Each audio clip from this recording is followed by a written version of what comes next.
As Bashir touched on, we have now reached 945 days of the war in Sudan, and the murder, the slaughter, the brutal sexual assault of women and innocent children continues.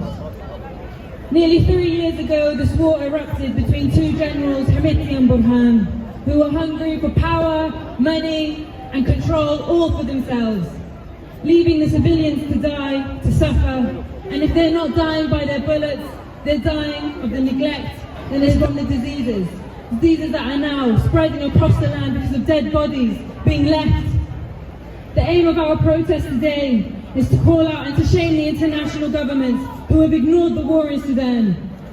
The Western media will paint that this is a forgotten war, or not happening at all. They won't even speak about it. But the UK government is aware, the UAE is more than aware, America, Saudi Arabia, all these governments are aware and they choose to stay silent. They choose to stay silent.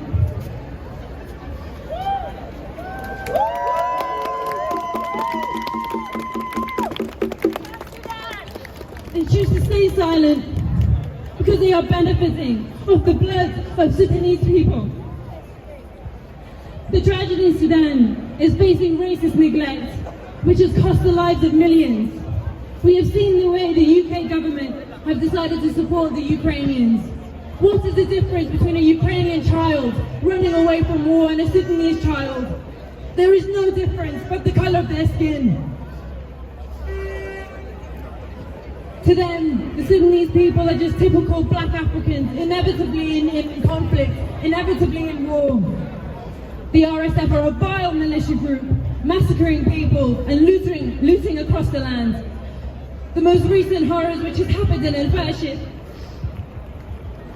with the RSF which is led by Hemeti, have murdered 2,000 people, thousands and thousands of people. 2,000 is just what's recorded. I promise you there's so much more than that.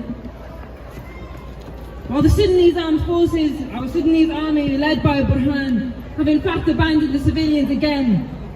They've left them to die such a painful and humiliating death. This shouldn't be a surprise because once the RSF and SAF, the Sudanese armed forces, Hemeti and Burhan were once part of one group, this is nothing but pathetic beef between two generals, just letting civilians die in the middle. They are fighting each other for more money, more gold, more power. Now 10 million civilians displaced.